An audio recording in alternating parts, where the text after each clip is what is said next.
Community radio ബെൻസിഗറിൽ ഇപ്പോൾ കൊല്ലം അടയാളപ്പെടുത്തുന്നു. തയ്യാറാക്കി അവതരിപ്പിക്കുന്നത് വല്യശാല രാജു. അഴകത്ത് ഭവനവും മുല്ലശ്ശേരി മഠവും. കൊല്ലം അഷ്ടമുടിക്കായലിൻ്റെ തീരത്ത് കരുനാഗപ്പള്ളി താലൂക്കിൻ്റെ തെക്കേ അറ്റത്ത് സ്ഥിതി ചെയ്യുന്ന ചവറ തെക്കുംഭാഗം പഞ്ചായത്തിലാണ് മലയാള ഭാഷയിലെ ആദി മഹാകാവ്യകാരനായ അഴകത്ത് പത്മനാഭക്കുറുപ്പ് ജനിച്ച അഴകത്ത് ഭവനം. തിരുവിതാംകൂറിലെ പ്രസിദ്ധമായ എട്ടരയോഗത്തിൽ അംഗത്വമുണ്ടായിരുന്ന തറവാടാണ് ഇത്.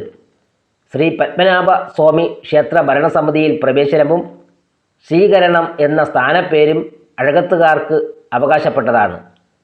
അഴകത്ത് പത്മനാഭക്കുറുപ്പ്, വിദ്വാൻ കുറുപ്പ് എന്നിവരെ കൂടാതെ മലയാളി ദിനപത്രത്തിൻ്റെ സ്ഥാപകനായിരുന്ന അഴകത്ത് ഇ രാമക്കുറുപ്പ്, മലയാള രാജ്യത്തിൻ്റെ പത്രാബ്ദി സഭ അംഗമായിരുന്ന അഴകത്ത് ജനാർദ്ദനക്കുറുപ്പ് എന്നിവരും അഴകത്ത് തറവാട്ടിൻ്റെ യശസ് ഉയർത്തിയവരാണ്. രാമചന്ദ്ര വിലാസത്തിൻ്റെ പ്രസാധകനായിരുന്നു അഴകത്ത് രാമക്കുറുപ്പ്. പ്രശസ്ത സാഹിത്യ വിമർശകനും നാടകകൃത്തുമായിരുന്ന പ്രൊഫസർ എൻ കൃഷ്ണപിള്ള വിവാഹം ചെയ്തിരിക്കുന്നത് അഴകത്ത് തറവാട്ടിൽ നിന്നാണ്. ഗാനരചയിതാവായ ഭരണിക്കാവ് ശിവകുമാർ അഴകത്ത് പത്മനാഭക്കുറുപ്പിൻ്റെ പൗത്രനാണ്. ഒരു കാലത്ത് സാഹിത്യ സദസ്സുകളിൽ സമ്പന്നമായിരുന്ന അഴകത്ത് തറവാട് ഇന്നും ഇവിടെ സ്ഥിതി ചെയ്യുന്നു. മറ്റൊന്നാണ് മുല്ലശ്ശേരി മഠം. 100 വർഷത്തിലേറെ പഴക്കമുള്ള മുല്ലശ്ശേരി മഠം ഇളമാട് ഗ്രാമപഞ്ചായത്തിലാണ്.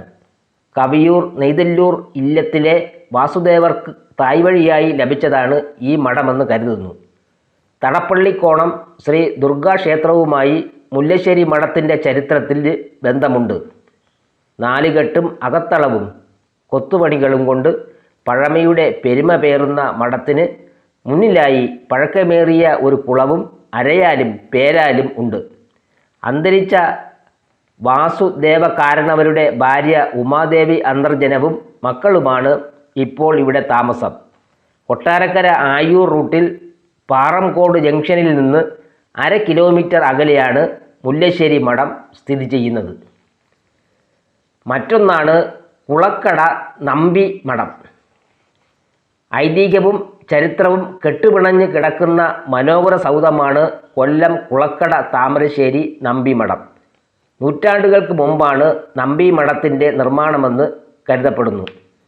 8 വീട്ടിൽ പിള്ളമാരെ ഭയന്ന് വേഷപ്രച്ഛന്നായി നാടുചുറ്റിയ മാർത്താണ്ഡവർമ്മയ്ക്ക് ശത്രു സംഹാരത്തിനുള്ള ഉപായം ലഭിച്ചത് നമ്പി മഠത്തിൽ നിന്നാണെന്നാണ് ഐതിഹ്യം. ഭിക്ഷാടക വേഷത്തിൽ നമ്പി മഠത്തിലെത്തിയ മാർത്താണ്ഡവർമ്മയ്ക്ക് അവിടെ നിന്ന് നൽകിയ ചൂട് കഞ്ഞിയാണ് ശത്രുക്കളെ നേരിടാനുള്ള വിദ്യ മനസ്സിലാക്കി കൊടുത്തതത്രേ. പാത്രത്തിൻ്റെ നടുവിൽ നിന്ന് ആർത്തിയോടെ കഞ്ഞി കോരി കുടിച്ച ഭിക്ഷാടകനെ കണ്ട് അന്തർജനം പറഞ്ഞ വാക്കുകൾ മാർത്താണ്ഡവർമ്മയ്ക്ക് യുദ്ധതന്ത്രം പകർന്നു. മാർത്താണ്ഡവർമ്മ 8 വീട്ടിൽ പിള്ളമാരെ എതിരിടുന്നത് പോലെ നടുക്ക് നിന്ന് കഴിക്കാതെ ഒരു അരികിൽ നിന്ന് ഭക്ഷിക്കൂ എന്നായിരുന്നു അത്രേ അന്തർജനത്തിൻ്റെ ഉപദേശം. ഈ ഉപദേശത്തെ അടിസ്ഥാനമാക്കി യുദ്ധതന്ത്രം ആവിഷ്കരിച്ചാണ് മാർത്താണ്ഡവർമ്മ ജയം നേടിയതെന്ന് പറയപ്പെടുന്നു. മധ്യ തിരുവിതാംകൂറിൽ നിന്ന് ആദ്യമായി കല്ലന്മാരെത്തിയത് നമ്പി മഠത്തിൻ്റെ നിർമ്മാണത്തിന് ആയിരുന്നു അത്രേ. മാന്നാറിൽ നിന്നാണ് ഈ കൊട്ടാര സദൃശ്യമായ സൗധത്തിൻ്റെ നിർമ്മാണത്തിന് ശില്പികളെത്തിയത്. 70 സെൻറ്റ് സ്ഥലത്താണ് മഠം വ്യാപിച്ച് കിടക്കുന്നത്. 4 കെട്ടിനുള്ളിൽ ഒരു ഗണപതി ക്ഷേത്രവും സ്ഥിതി ചെയ്യുന്നു. കൊട്ടാരക്കരയിൽ ആദ്യമായി കാർ വാങ്ങിയതും നമ്പി മഠത്തിലാണെന്ന് പറയപ്പെടുന്നു. മഠത്തിൽ 4 ആനകൾ ഉണ്ടായിരുന്നു. ശ്രീമൂലം തിരുനാൾ, അനിഴം തിരുനാൾ എന്നീ തിരുവിതാംകൂർ രാജാക്കന്മാരും വിനോബ ഭാവെ, BV ഗിരി തുടങ്ങിയ പ്രമുഖരും ഈ മഠത്തിലെത്തിയിട്ടുണ്ട്. മഠത്തിൽ അപൂർവമായ നിരവധി ഗ്രന്ഥങ്ങളും താളിയോലകളും ഉണ്ടായിരുന്നു. കല്ലടയാറിൻ്റെ തീരത്ത് സ്ഥിതി ചെയ്യുന്ന നമ്പി മഠത്തിലാണ് കൊട്ടാരം വീട്ടിലെ അപ്പൂട്ടൻ എന്ന സിനിമ ചിത്രീകരിച്ചത്. കാളിദാസ പുരസ്കാര ജേതാവായ ഭാനു പണ്ടാരത്തിലാണ് ഇപ്പോഴത്തെ മഠാധിപതി. കമ്മ്യൂണിറ്റി റേഡിയോ ബെൻസിഗറിൽ ഇതുവരെ കേട്ടത് കൊല്ലം അടയാളപ്പെടുത്തുന്നു. തയ്യാറാക്കി അവതരിപ്പിച്ചത് വല്യശാല രാജു.